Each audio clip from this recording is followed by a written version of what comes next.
Hi everybody, this is Flo from KMS Reviews, and today I'm joined by hip hop artist Sigleif from Lowestoft, England. Thanks for being on the show. Thank you for having me, mate. So tell us a bit about Sigleif. Who are you? What has been your journey so far musically? So I'm a rapper from the UK. Um, I've been rapping for I've been rapping for years, but I've been making and producing my own music since about 2 years ago now. Okay. I was it? I've been writing like horrorcore music since I discovered Hopsin and Eminem in high school, and I really wanted to pursue it as like a career, and my girlfriend really encouraged me. So about 2 years ago, I got my microphone and I got a copy of FL Studio, and I've just been producing since. Okay. So one of the main questions I have today in this interview is what happened to Craig Ellis? Because this is the title of your album, and that was just That's released a it. couple of days ago. So tell us about the album. How long did it take from start to finish? Who collaborated on it? What was the main idea behind it? All right. So the I started work on the album about I want to say, well, I mean, realistically, I suppose work started on the album since I've been producing music, really, because the first songs I ever recorded, two of them are on there, which is Come Nearer and Fuck Off. They're Mhm. both just remixed because obviously I can mix better than when I started. But was it the I wanted to kind of tell a story with the album. Um, when I was in school and stuff, I was um I was kind of outcast because I have Asperger's syndrome.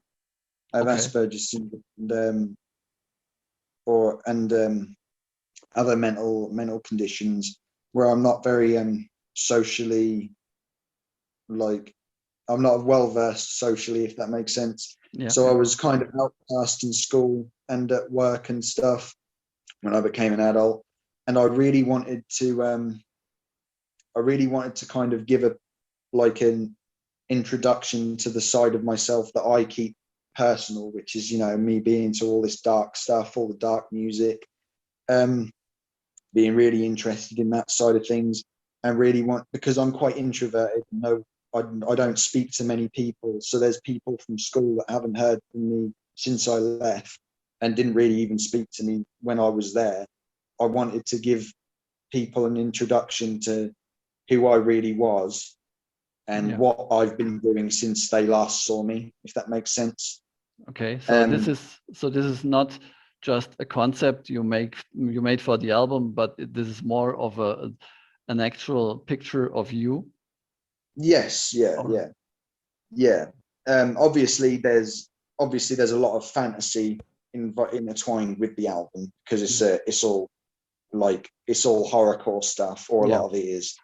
Um, but it all comes from a very real place, and there's a lot of the tracks on the album um, have come from a very sort of like raw, deep-seated place in my heart. I think a lot of the verses on the album, I ended up having something to say about someone. Yeah. um, there's three collabs on the album. There's two collabs with Subcon, who I believe I've spoken to you about before. Yeah. Right. Um, what is it? He was actually the first person I've ever collabed with on Creatures of the Night. I think that was his first collab as well. I messaged him after I heard some sound bite that he posted on Instagram of him singing, and it sounded like Cell Dweller at the time. And I was like, oh, that's awesome. I need him on the album. Mhm. And I hit him up, and he did it for me in like a week, and it Okay. was awesome. So that one's been there since the very beginning, Mhm. and I really wanted to kind of encapsulate the Hollywood Undead vibe because I've always been quite a big Hollywood Undead fan Yeah. Yeah. since I was in high school. And I then think you could also hear that on some aspects of your songs that you're trying to go into the Hollywood and that direction there. yeah, Yeah. yeah, especially with some of the more rock influenced ones. Right. Yeah. Yeah, I think there were Creatures of the Night was definitely like I think I was trying to make a Hollywood Undead sounding song with that. But I think just with some of the beats, they are definitely quite a big influence for me. I'd say my biggest influence ever are probably Hopsin, because I'm really into like just the raw old school kind of hip hop sound, and the bars and the storytelling, and Eminem. Hollywood Undead for that sort of rock rap style and the metal. Was it? I also had Profound featuring on one of the songs, which seems to be one of the most popular songs on the album at the minute, which is I Want More,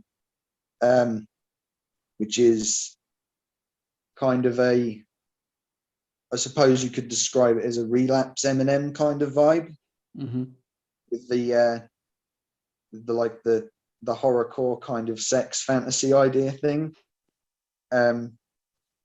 But yeah, the collab. I've only got 3 collabs on the album, but I just thought they were such incredible artists. I really wanted to do something with them for my first project. How did you So initially connect with Subcon? Was this a thing where you heard a song from him and hit him up to collaborate, or how did you guys meet actually? I found him on Instagram. I was listening to I don't remember how I came across it, but on my feed there was just a small clip of him sing. He was just recording in his studio, and he was playing back a song that he'd wrote or something, and Yeah. he sounded really like Cell Dweller, who I was listening to a lot of at the time, Mm-hmm. with the vocal effects he'd put on his voice. And I was like, he had no followers at the time, so like 6 or something. Okay. And I was like, oh, he's gonna blow up. Yeah, I just knew he was, and like lo and behold, he's doing really well. Yeah. He's doing really well. So yeah, I messaged him and he responded really quickly. So, and then we've been really good friends ever since. We keep in contact. Mm-hmm. He's listened to my album. I listened to all of his on release day.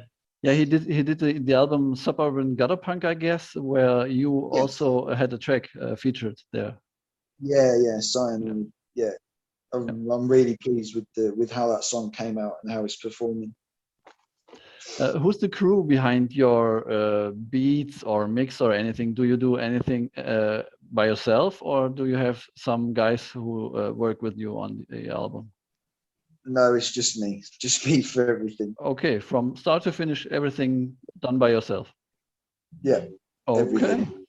impressive. Absolutely All everything. right. Thank you. So, what's the reception so far that you got with the album? Are there many listeners, or did you get reactions out of it yet? You know what? I'm really, really pleased with the reception of the album, to be honest. I thought it was going to be a situation where I was going to screw up the release or something, and I wasn't going to have anyone listen to it. Like I was expecting to have maybe 20 listeners, or like 20 listens for the whole album or something. Yeah. But it's, I mean, I've got, I think I want to say 822 streams for all the songs on the album at the minute, Mm-hmm. and it's one day off of the first week. So I want to try and boost that up. My goal is like to get it to 1,000. Yeah. I really want to try and reach 1,000 streams first week. That would be really impressive for me. And the reception I've got from the album is awesome. Like, just especially since I was promoting more before the album came out, I've got in contact with a lot more people,